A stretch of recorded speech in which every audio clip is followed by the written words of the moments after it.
Welcome back to The Man That Can with Lachlan Stuart. Today, I'm joined with Ryan McCarthy, host of One Talk podcast, which is how we first connected a number of years ago. I was a guest on Ryan's show. And over the last couple of years, I've watched you continue to grow in leaps and bounds and really have a huge impact in the mental health space. But just for people, the way that you bring communities together and your passion to help people maximize their life through learning about health, business, mental health, and relationships. And I'm very excited to have a conversation with you today just to learn more about how you got here and the direction that you're going in. But I wanted to, I guess, before we dive into your story, Ryan, and learn a lot more about you, your personal story is so impactful. I read a lot of your posts and have listened to a number of your episodes. But what's a part of your journey that you don't often get to share that you feel is essential to understanding where or how you got here today? Hmm. Well, I just want to start with thanks as well for having me on, Lachlan. It's been a pleasure to connect a couple of years ago doing the podcast when you came on the One Talk, and I'm a big fan of your work. Really keen to get in today's episode. And I guess on the back end of that question, I think I was trying to buy myself some time because it's a really good question that you asked there because I haven't thought too much about specific details that I haven't shared before about my story. But the first thing that did come up was tackling loneliness and the feeling of loneliness. And that's something that I don't believe I have touched on deeply when I have been sharing my story on my own podcast and other podcasts. And it's also a thing that I see a lot of other men struggling with is that loneliness when you start to make a change in life and you start, going into new endeavors. And for me, when I first got sober from drugs, the biggest thing that I was scared of was being lonely. And I feel that's why for so long I was constantly abusing drugs, getting involved in things that I know deep down I shouldn't be involved with, just because at the end of the day, I didn't want to be lonely. And through that journey of becoming comfortable with loneliness and I guess being by yourself was I had a I had it wrong, to be honest, when I first began it because I thought I had to find peace when it comes to loneliness. But the thing that I realized is it's not finding peace, it's mastering chaos. And through mastering the chaos, I was able to get to peace, and I had it the wrong way around. It's a very interesting point you raised. Can you share more about what it's like to learn to master chaos and sort of expand on that? Yeah, 100%, because there's a couple of aspects, but the first part of it that I learned for myself was a book by Eckhart Tolle called The Power of Now. And within that book, he talks about the practice of observing your thoughts. And for me, when I used to get like negative intrusive thoughts come into my mind, I used to always be like, I need to find peace. I need to find peace with this. And instead, I needed to learn how to master the chaos of intrusive thoughts that will come because these intrusive thoughts will come, you get an emotional reaction, and it will ruin my whole day. So I was like, all right, maybe I need to master this thing that's coming up. And one thing that Eckhart Tolle talks about in that book is picture yourself sitting down in a lazy boy chair with your eyes closed, and all your thoughts are on the movie screen, coming and going, and you don't tell them where to go or what to do, or you don't react to them. Instead, you simply observe them without emotion. And over time, you're able to actually build yourself to a point where you can have thoughts come in without actually being emotionally reactive to them. Is there a thought that springs to mind for you that you feel brought a lot of chaos into your life or one that you really wanted to make peace with? Yeah, trust. So just trust in general with people, and especially with my now wife. This was back when we first started dating quite a few years ago, and I always had intrusive thoughts of her cheating on me, which is crazy because she's never done anything to even show that she would ever do that. Me, myself, I've never cheated on her or cheated on anyone. So to even have those thoughts in the first place, I thought was a bit chaotic, but it was something that I literally couldn't get out of my head. And it used to eat me up so much, and I was so stressed and overwhelmed all the time because of it. And I just had to learn how to become, I guess, how to master the chaos of those thoughts coming to my head. Trust is a big one. And I do want to come back to loneliness because it's something that I'm very interested in and is a big issue now, especially when reading a lot of articles from Jonathan Haidt and things around the social media challenges that we're facing. But when we talk about trust, I know a lot of people that I work with and speak to, and myself included, have experienced moments in my life where I couldn't trust myself and couldn't trust other people.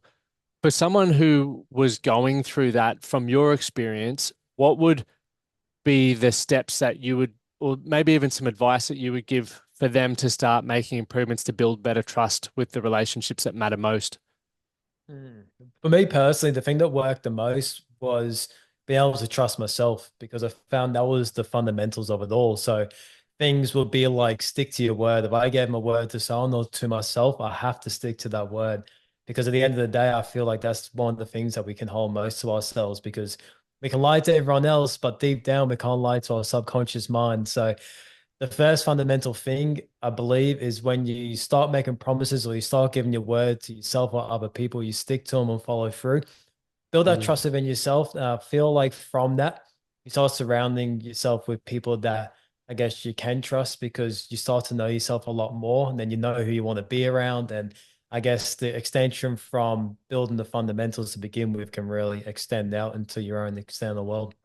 That's awesome, man. And it's great that you were able to firstly learn to trust yourself, but then also establish that trust within your relationship with your wife as well.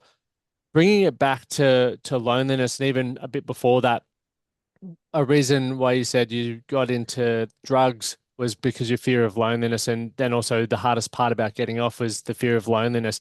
Can you take us back to, I guess, the age? Because I know you started drug use at a very young age. Can you sort of take us back to that time and give us a bit of a synapse of what that looked like for you? Yeah, and I'll give a little bit more context as well, a little bit before that time, because I'm originally from England, moved to Australia with mom, dad, brother, and sister. And then when I moved there, I was 8 years old, away from the whole family. So I think that was probably the first time where I started to feel lonely, like a disconnect from community and people. Because when I lived in England, like we'd always be around family, all lived on the same block kind of thing. We always around each other. Then we moved to Australia. It was a big shift for me.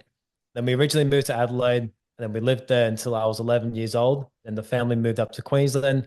Then there was my sister stayed in Adelaide. Then in Queensland, there was me, my brother, mum, and dad. But then very quickly, mum and dad got divorced. Dad went back to England. Brother went back to Adelaide. And it was just me and mum in Queensland. And at the age of 11, I was really confused, especially with dad leaving and the divorce. I started to come home. The house would be really empty and quiet, So from there on, I started to seek external environments and getting involved with certain groups of people and started to get into certain types of activity. And then when I was 11 years old, I tried weed for the first time. And the thing was, I didn't even know what marijuana was. Like, I just thought it was maybe a cigarette. Just I just get it in, try. yeah. Yeah. I was like, oh, I'll just do it because the boys are doing it. Maybe it's just a cigarette because, mum and dad used to smoke. So I guess I just linked it with that.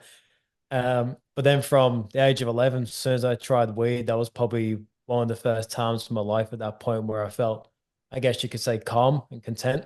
I felt like there was, like talking about before, about mastering the chaos. That was my way of mastering chaos at that time.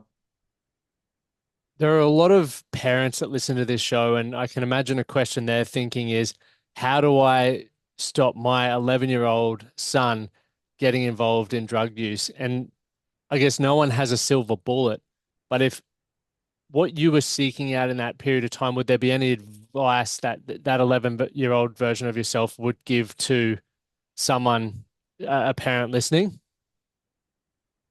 Yeah. So when it comes to parenting, because at the end of the day, all of these things are going to be out in the world, drugs and certain types of groups of people. And I think it just comes down to instilling good values into your children, and also having discipline because I find, especially in today's day and age, maybe parents are too scared to have set boundaries and rules with their kids because maybe labeled as some sort of child abuse. But I feel like you still Yeah, need discipline because me, when I was 11 years old, I thought I knew everything. Now I definitely. look back now, I'm like, that idiot knew nothing. I needed someone to put me in line. For sure. We need those Yeah. guardrails. Yeah. So I think, setting good values. And also, I believe when parents get involved, when they see their child doing things like drugs, obviously you're going to be emotional about it. It's going to be an emotional reactive thing when you first hear about it. But I find that it's best to take a breath, don't react with emotion and react with logic. And then also with that, you could probably weave in the emotion and why I want you to not get into this path and why the why can come after. But I think first you can't, your front foot forward can't be the emotion. You got to stay calm and understand and speak to the child as well. I think that's another important part. Like actually listen to them and ask them why they're getting into this. Like what's led you to this decision? Because I find if you have someone pointing the finger at you saying, don't do this, it can kind of push you in the opposite direction to want to do it. And I Yeah. find start with having the conversation with them, understanding the why, and from there just talk about your values and implementing discipline. But I find probably the first good place to start would just be understanding the why. Yeah, definitely when we're younger, I probably think until I was about 28. If someone told me I couldn't do something or shouldn't do something, I was going to bloody do it.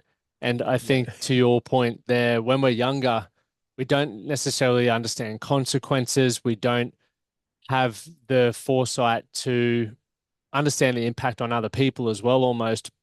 So when we're trying things, we are obviously gaining our own life experience, but I can't help but think if I was a parent, I'm not a parent yet, so parents correct me if I'm wrong, but I do believe that if you can just build such a strong, tight-knit family unit, almost what you said you had back in the UK, Ryan, and even in Adelaide, where you were always around family, you were always around good people, it's hard to not have the love and the strong values rub off on children. And I think the moment that you lose that, it then, we all have wants and needs, and we'll go on almost a scavenger hunt to find that. And sometimes we're going to get validated in not the best way, which is probably what led you down the path to trying weed at such a young age. Yeah, like you said, is on point as well, like the wants and needs, because at the end of the day, everyone, especially getting into that realm, has got a need that's not being met. So they're For just sure. looking for a way to get that need met. And for me, it was drugs, because drugs gave me access to a community as well. Big part. Community is huge. So Yeah. fast forward. So 11, you smoked your first joint or ripped a bong or a tinny. I'm not sure how it went down, but you got that feeling in. And what happened from then? So 11 was weed, and then when I was 13 years old, I started to like snort pills and do MDMA and trippers, like pills type things. And then Wow. from there, I started smoking, I think it was about 13, 14, smoking this synthetic weed called Spice. And it's a really like quite intense drug. And I actually saw a friend of mine die one night on it, and thankfully he came back to life. But I guess he would have some sort of overdose. That scared me senseless. From there on, that's when I quit smoking spice. But then from there, it didn't stop me from exploring other drugs, stupidly enough. Because then when I was 15, I thought it was a really good idea to stay up all night and smoke meth and then go to school the next day in grade 10. So my life took, a pretty dark turn for the worse. But then when I was 18 years old, that's when I finally made the decision and stuck with it to get sober. From that age, from 11 to 18, which is experimenting so many different types of drugs and just doing a lot of loose things, I guess. What was it like getting on meth? Like that is a hard ass drug, man, and a highly addictive one from what I've heard. Did you just experiment with that, or is that one of your go-to ones that you sort of sat with for a few years? No, it wasn't one that I ever got addicted to. It's only one that I experimented with, thankfully, because the reason that I smoked ice and speed was because I couldn't get on to weed, like any marijuana. And the only drug that was available that the dealer could get was ice. So I was like, yeah, right, we'll just get let's get some ice. Something's better than nothing. Exactly. It was literally that's the best way I can sum it up when it comes to when I look back on my addiction. It wasn't like a specific drug. Like weed was probably the one that I abused the most.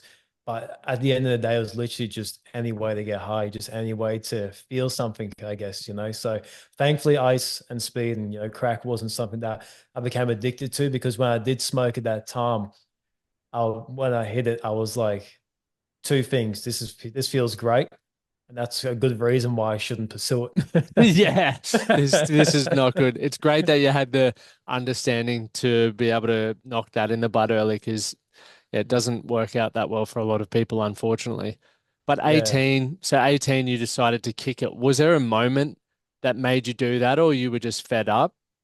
I was actually thinking about this yesterday, because I was down in Gold Coast for the weekend, and a schoolies weekend down here in Gold Oh, Coast, right. and Cool. when I was down there, I was thinking this was actually the first time I actually had the thought of quitting drugs, was schoolies in 2014, with the year I was meant to graduate. Because during schoolies, I was just abusing as many drugs as you can think of. But by the back end of that, when I finally got home, I remember reflecting on the week and reflecting on barely any sleep, barely any food, feeling just absolutely horrible. And that was the first time I really questioned my own actions and what I'm doing and if it's really benefited me. And then after schoolies, there was a break from November to February. And then in February 2015, I remember I got back from a house party and I had a typical green out. If people know what a green out is, it's like when you mix alcohol and weed and you start vomiting. And I got really sick. And then I woke up the next morning and I was like, you know what? I'm going to see if I can quit weed because I was like, from wake up to sleep from the age of 11, this is the one thing that I haven't been able to go without. So then thankfully enough, I was able to stop smoking weed. But my stupid idea at the time was I'll stop smoking weed, but I'll just abuse every other drug even harder. Because I was like, if I can quit weed, it should give me the confidence to quit everything in total. And this is not me recommending to anyone. Please, if you're, getting sober from drugs, don't do it my way. I think I kind of got lucky.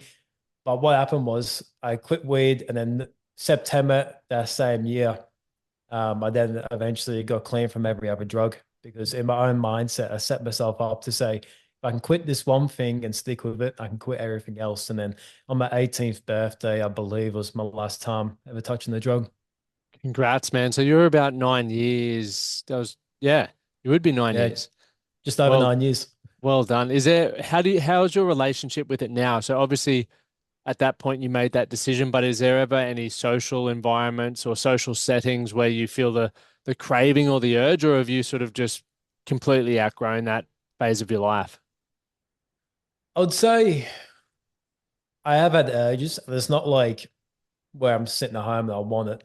It's like maybe in the last nine our last 5 years, let's say, I probably had the urge once to do it, just out of curiosity, because you can kind of disassociate from your own past, if Yeah, that for makes sure. sense. But overall, not at all, because I've been around it still a lot. Not in the last 3 years, but I guess the first 4 to 5 years becoming clean, I was still around it every weekend. So I was hanging around the same people, and I just never had the urge. I feel like just some sort of switch happened in my mind. I just made a decision that I knew was the right decision, and I just stuck with it.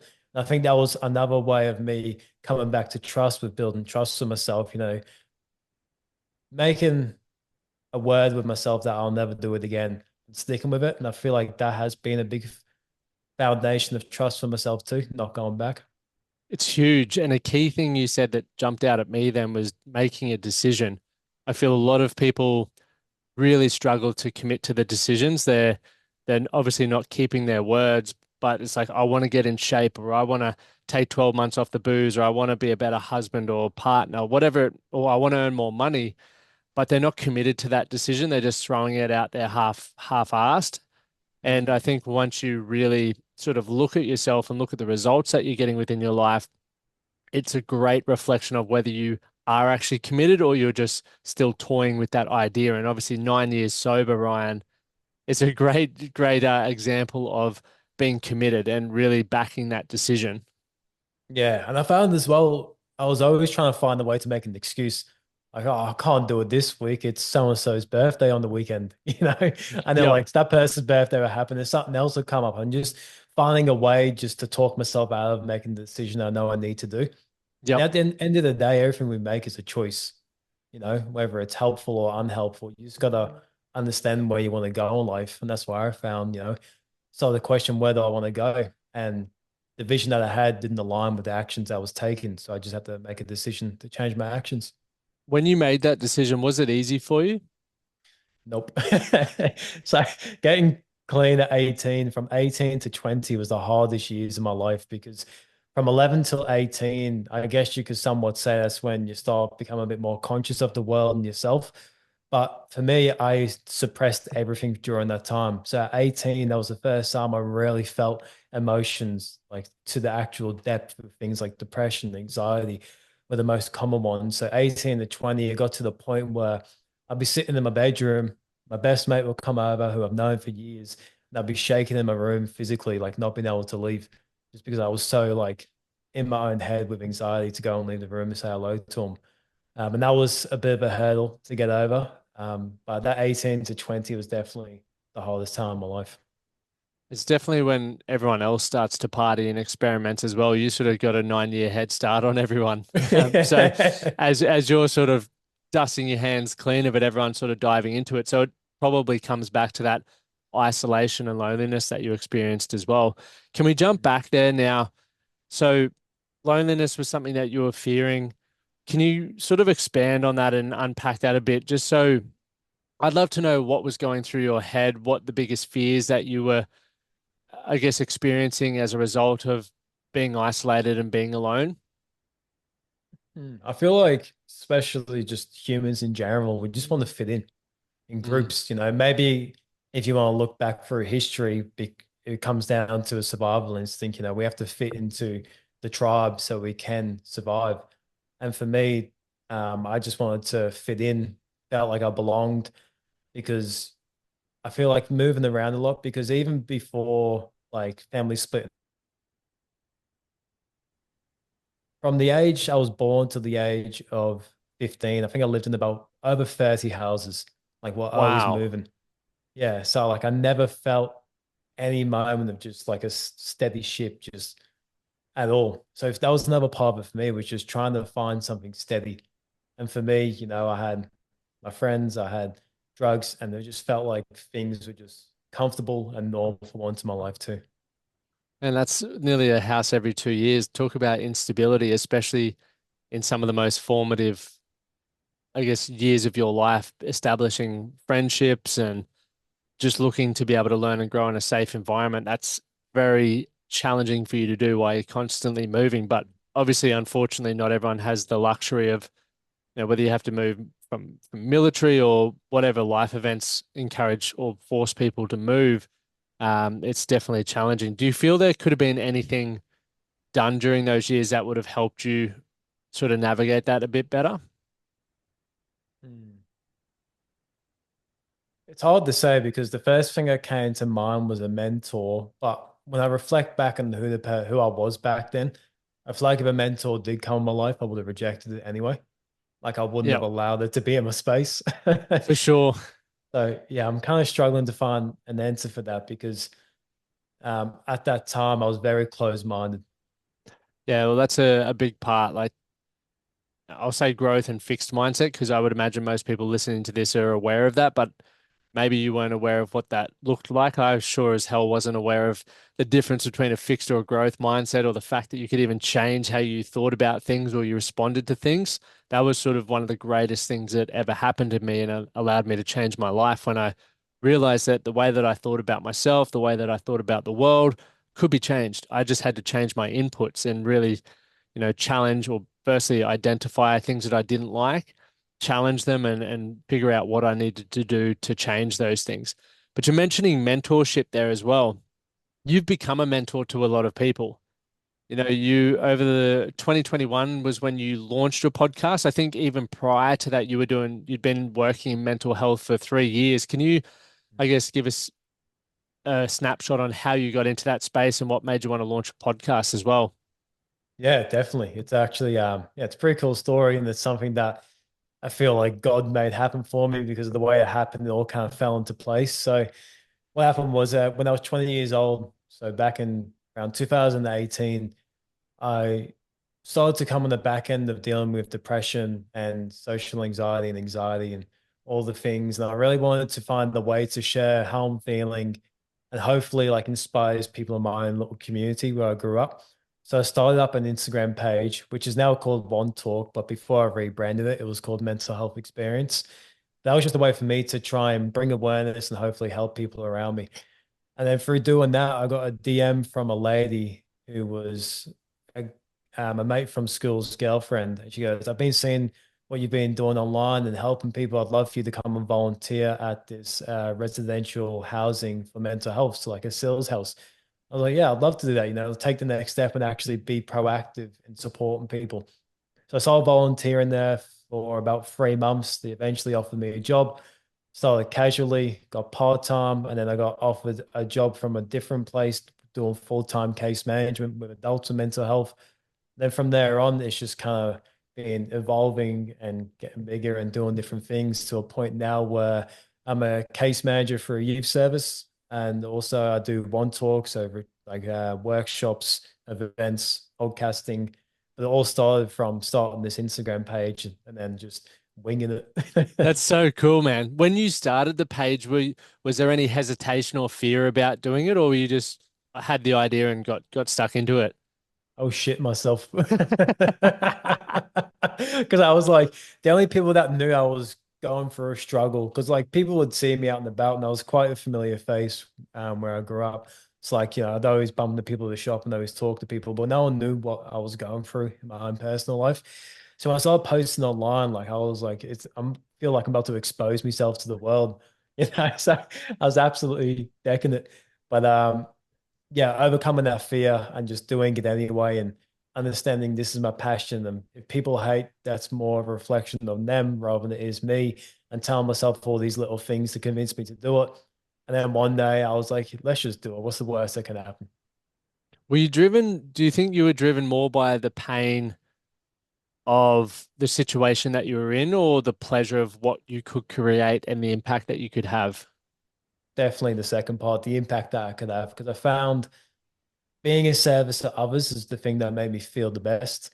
So I wanted to find a way to give time and energy and just be able to help people because I knew in return it would help me as well. So there's like a selfishness to the selfishness. So I found there's a really good way to overcome my own stuff through helping other people and be like a bit of a peer support worker in a way where you can kind of share your own life lessons. But I guess along the journey of me helping others, I learned so much more about myself and was able to start doing a lot more deeper work on myself too. Yeah, it's definitely hard to feel bad after you've helped someone out. So I always find myself if I'm in a shitty mood, I'll sort of go for a walk and I'll find my way to, whether it's just to make someone smile or wave at someone that like trying to brighten someone else's day up. And it sounds super cliche, and I'm not obviously walking the streets just waving like a bloody Ronald McDonald, but I'll always try to go out of my way to meet someone because I know if I can, find out what's going on in their life, my problems sort of take a back seat and then I can focus on other people. And then I realize a lot of the shit that I was stressing out didn't actually matter in the first place. I was just in a bit of a rut at that point in time. Mm. But going then into, you've mentioned you've worked with a lot of people and you're learning a lot from people as well. Is there any conversations that you've had, whether they're people that you've worked with or people that guests that you've had on your podcast, lessons that have really shifted your perspective on improving your life or your mental health or anything like that? Yeah, there's been loads. I think you'd also relate with this with having the podcast. Like I've been able to interview people and dive into their mind and get like an hour or two of their time. Like the amount of stuff you can learn is just incredible. And it's always usually people that you're personally interested in. I would say you're definitely one of them because when interviewed you, Lachlan, that was one of my first podcasts where I really wanted to dive into the mindset of men and the mental health of men. Yep. I learned a lot around what you talked about before of being able to control your own outcomes in life through making decisions. And that was for me, like a really big piece of advice I was able to start sharing with other people, but that made me more curious to interview other people on my podcast as well. But I find mainly in my podcast, I've been able to interview so many people and learn so much. I'm trying to think of like specifics because there's so much Yeah. that I've learned. That mastering chaos one I learned from a guy called Mo Hussoon, and he's a addiction counselor. I mean, I was speaking with him. He said to get to peace, you go and master chaos, and he spoke to me a lot in depth about that. Yeah, there's so many examples. I'm kind of struggling to think of many on the spot.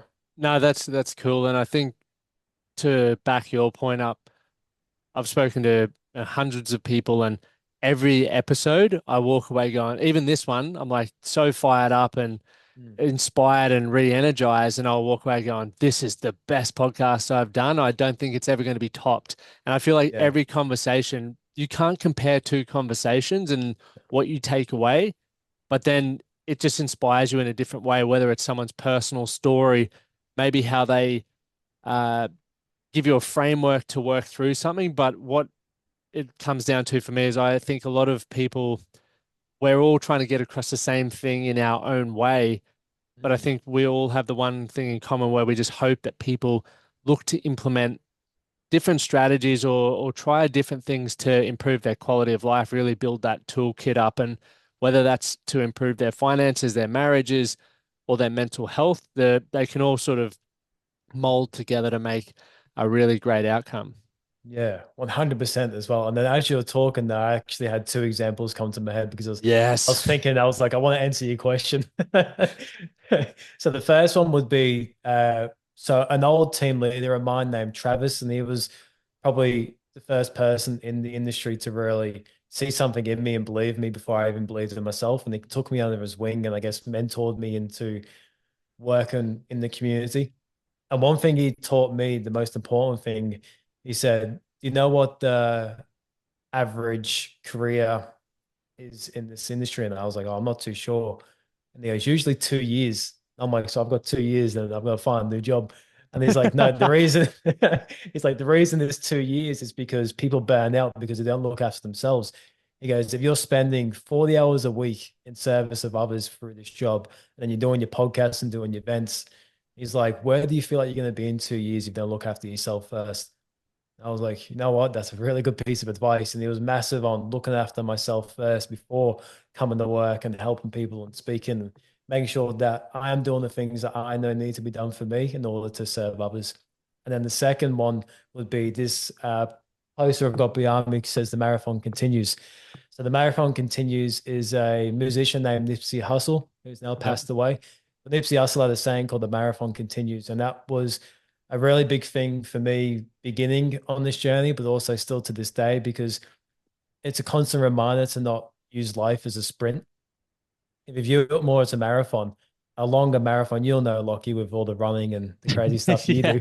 Yeah. Yeah. And Yeah. like you need to hydrate, you need to stop, you need to hydrate, you need to do a pit stop every now and then and check in. You need to have your gels or whatever it is, like you need to do the things along the way on the marathon to be able to get to the finish line. And if you treat a 42-kilometer run as a sprint, you're going to gas out by 5 to 10 Ks and be no good to yourself, or you will not even be able to finish the marathon. But if you treat it at a pace, but eventually you're going to get to the finish line, I think that's probably one of the best ways to do it too. Definitely. And I think a lot of people overestimate what they can achieve in 12 months and underestimate what they can achieve in 12 years or 10 years. And that's why a lot of people sort of peel off and don't really see their goals through. And one thing within our academy, we always work within a 12-week game plan because it's long enough that you can achieve tangible results.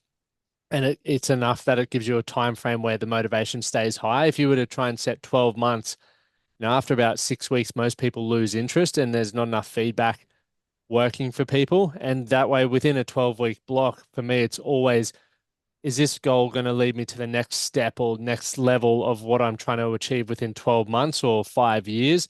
And that way, I'm getting realistic feedback around one, am I genuinely interested in it? If I am, cool, continue. Two, are the actions that I'm taking right now moving me in the right direction? Three, are the people in my corner the right people to be part of this mission with me? And four, is my skill set around how I show up and what I know enough to do that, or do I need to keep investing in little, I guess, side quests to upskill those areas? And that's what helps me sort of play the long game and bringing it back into marathons. You need new shoes, you need your hydration, you need your sleep, but you need your support team. They're all so important. But in the beginning, you don't know that, especially when you're a young testosterone fueled male. You just want to get out there and just go fucking hard. That's how we Balls to the wall. operated. Yeah, exactly. Yeah, I like you said, man, too. It's spot on. People overestimate what they can do in the short term, then underestimate what they can do in the long term. The fine, having the plan, but then also not being so rigid on how to get to the end goal either. Because like you said, boy, if you get to 5 kilometers and the shoes that you're wearing are actually a size too small, and you need to get a different pair of shoes on to be able to finish the marathon, like not being so stuck in I guess the template you set for this marathon, instead of being a lot more fluid and being open to different ways to finish it. What did it mean to have Travis take you under his wing? You said he believed in you before you believed in yourself. What did that mean to you? It meant the world because I feel like if he didn't believe in me, I wouldn't be sitting here today. I don't mean like in terms of being alive. I mean in terms of like being on this podcast and following in this mission. I might have fell back into one of the other jobs I was doing beforehand, because when I started working in within mental health, I still didn't feel like I had the authority to be there because I was 20 years old at the time and I was working with 40-year-olds, 45-year-olds, Yep. 50-year-olds. And I'm like, how am I meant to support someone that's so much older than me. Like, will they listen to me? Will they, will they respect me because I don't have the life experience? But then he also said to me, he goes, man, you're 20 years old, but you've lived 40 years with the stories you've told me. And I was like, that's true. He goes, trust your wisdom, trust your instincts, and just go for it anyway. And I was like, yep, you're right. So just like have just the belief of someone else sometimes can really uplift you and motivate you to a point where you build momentum, where you have that for yourself. It's one of the things that inspires me most about you, and bringing it back to that Travis believed in you and you believe in a lot of people, and you give people multiple opportunities to learn from you and be inspired by you and take action with you. And whether it's through putting their headphones in and listening to an episode of the podcast, or you've created, you did the podcast live tour, you do these mentors and workshops, it gives people the opportunity for you to be able to breathe belief into them. And one of the biggest challenges I feel men and especially young men are facing is we don't have the role models. We don't even know we have access to mentors. I didn't know that I could be mentored by other men outside of my direct circle. And it wasn't until I started paying for coaching that I also saw that, hey, there are actually just other blokes out there who will give you, an hour every couple of weeks for a coffee, and you can pick their brain. And just having that guidance can completely change your life. So I think what you're doing is really inspiring and very much needed for a lot of men out there. And to add to that, for men listening to this, or even parents listening to this who have young boys, especially, and I guess the same for women, but I always talk to men and boys, is we need to give your young children or your husbands or your boyfriends the opportunities to be around good men. And that looks different for all of us, but I believe, having strong ethics and morals and values is important. And the opportunity to get away and go through it almost like a rite of passage is so important, because many men are walking around as young boys trying to do a man's role, and we're emotionally not ready for that. And we physically aren't ready for that. So having the opportunity to be around other men who can lift them up, build them up, and teach them the skills and shine the perspective that we need to thrive is super important. And you're doing that work, Ryan. So I just wanted to acknowledge that. Absolutely, likewise for you too, man. 'Cause you're doing that too, and I think it's so important, especially for circles of people to be out there where people can join those circles. Those good circles of mentors. And one place that I really do see good, especially for young people, is a boxing gym, because Mm. like I'm massive into boxing, and like I was at a fight event about 2 weeks ago. They had the little pee-wee kids fighting, like little 8-year-olds. We're just seeing these 8-year-olds. They've done like a camp, they've done the nutrition, they've done the training, they've learned the discipline, they got the willpower, they're overcoming fears. They got good mentors around them who have been involved in these circles for so long as well. Like the skills these kids are learning at 8 years old is just incredible. And there's so many different ways you can learn those same characteristics outside the boxing as well. But it comes down to, like you said, just finding those good men. And I think that's why having social media is also awesome as well. It's a good thing about social media because we're able to connect with circles of people from all around the world that we can connect with. I think to your point around boxing, I grew up, I did a little bit of Muay Thai, but I know a lot of my parents didn't want me getting into that environment because it was violent. But I think if you flip it on its head, the reason why the training camps are so successful, the discipline is so successful, the respect that the people learn in that is so successful is because if you fuck up, you'll get beat up. Yeah. And it's not like playing, I guess, I played a lot of rugby and stuff like that. Yeah, it's physical, but if you decided to skip training or whatever, you weren't guaranteed to get your ass kicked. But Mm. if you don't prepare for a boxing match, you are going to get your ass kicked. And no one Yeah. wants to get their ass kicked. So that's where it can be extremely powerful for you to sort of maintain the discipline and learn how important that is, because that's transferable to life. Like life has consequences, and sometimes it sucks. Sometimes we get a bad hand dealt to us, but it's how you respond. Once again, the things that we've covered, people you have around you, all of that. 100%. And that's because me and my wife are expecting our first child on Christmas Eve, actually. So coming up Dude, soon. congrats. How good. Yeah, so we're having the baby boy, and I was actually complimenting this as well for him and his growing up because me, I'm massive with soccer. It's kind of like my second religion. Who do you So I was like, support? Liverpool. Ooh, I'm a Tottenham Yeah. fan. Oh, nice. It's not Manchester United, so that's good. Yeah, I know. I know. Tottenham's all good. I was thinking because I really wanted to play soccer because it's a big passion of mine. But then I was like, all right, where's he going to find discipline and all these other things? Because with soccer, like you said, with rugby, it's the same. Like you can skip training and you can go the next week and there's no consequences. So I was like, on the side, get him doing boxing. Even if he doesn't want to fight, just train and just be Mm. around, be around other people that are disciplined and that are resilient and that are also overcoming fears every time they step into that place as well. Do you feel there's benefit that comes from also feeling like you can handle yourself as well? Yeah, 100%. Because I find, especially when you're insecure about your own abilities, I feel like you can act out to try and prove yourself, which can get you in a lot of trouble. I feel like when you are so sure of what you're capable of, you're able to make more calculated decisions rather than acting out to try and test yourself, if that makes sense. Definitely. How Yeah. does it feel moving into fatherhood?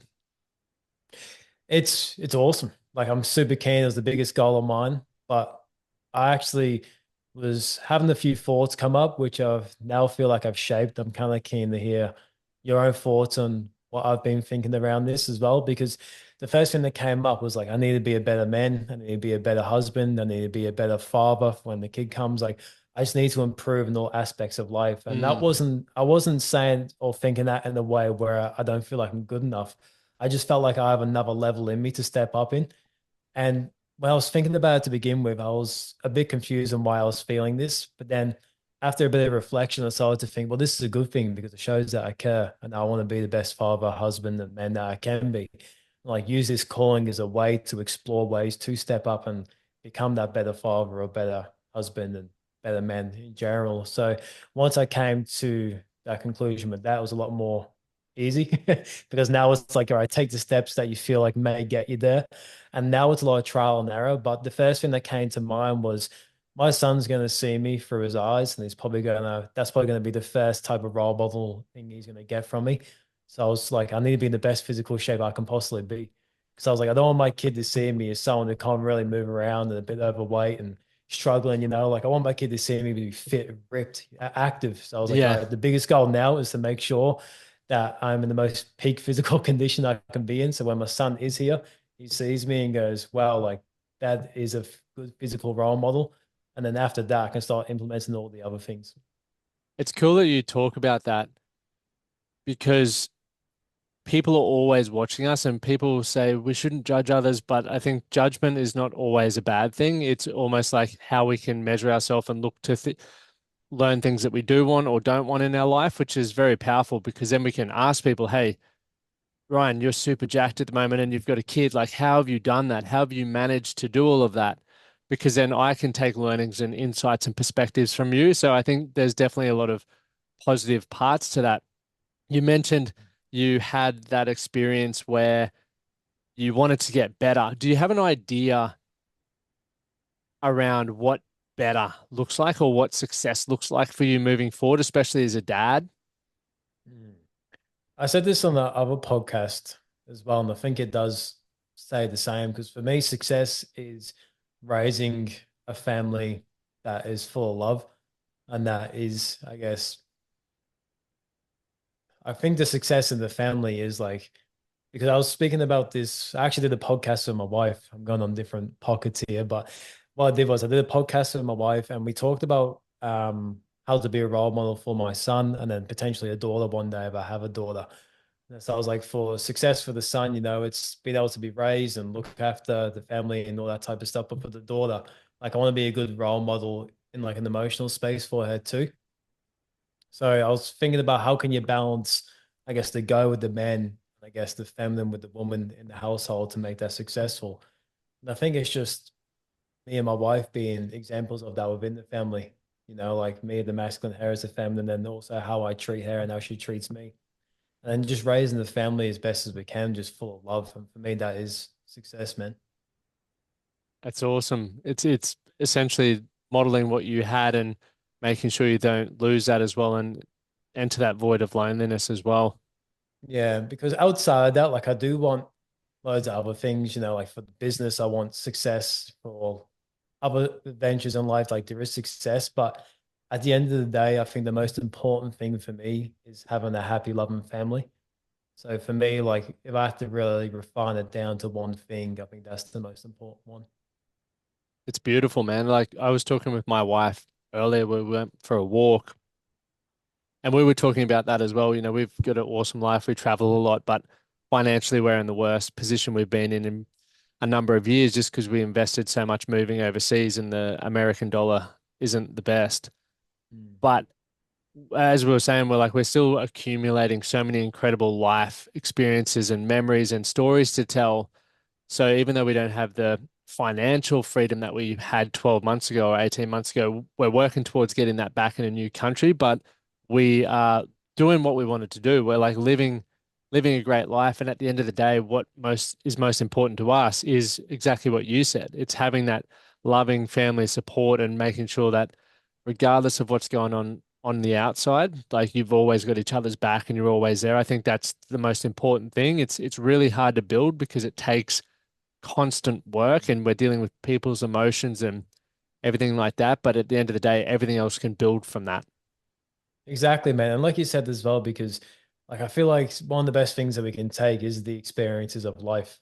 Like it may cost a bit of financial and it can be stressful because the whole world works on financial and we have to, provide in that sense. But I find if you are trading it for experience and memories, and it's well worth it because tomorrow's not promised. And I was actually reflecting on that when I believe you know Jackson Tippett as well, but when Yep. Jackson passed, I was like, shit, like tomorrow's literally not promised. We've only got these moments that we have literally right now. And I was thinking, like, I need to, like, the experience of life. And when I reflect back on life, some of the best moments I have isn't the money that I've made, it's the experience that I've had and the people I had them with. Yeah, man, it's sad of Jackson's passing and it exactly reminded me of the same thing. Like we've got to it just snaps you back to reality of what's actually important. Every day we're being, I guess, guided to think that other things are extremely important. And look, life is full of seasons and there's a season for making as much money, there's a season for family. But overall, if you were to look back, like you're not going to care about that, how much money you made or anything like that. It's who you meet, the experiences that you had, the wine that you shared with those people, and just those stories that you could, pretty much the easiest way I summarize it for myself is if I was reading my book, and once again, this is very cliche, would I be interested by the chapters or is it just chapter one, go to work, chapter two, go to work, chapter three, go to work? And it's like, if that is your reality, which was mine for a long time, and it still is to a degree, how can I spice those chapters up a little bit? Is it Mm. doing some weekends away, afternoon things, taking a risk? Like, what does that look like?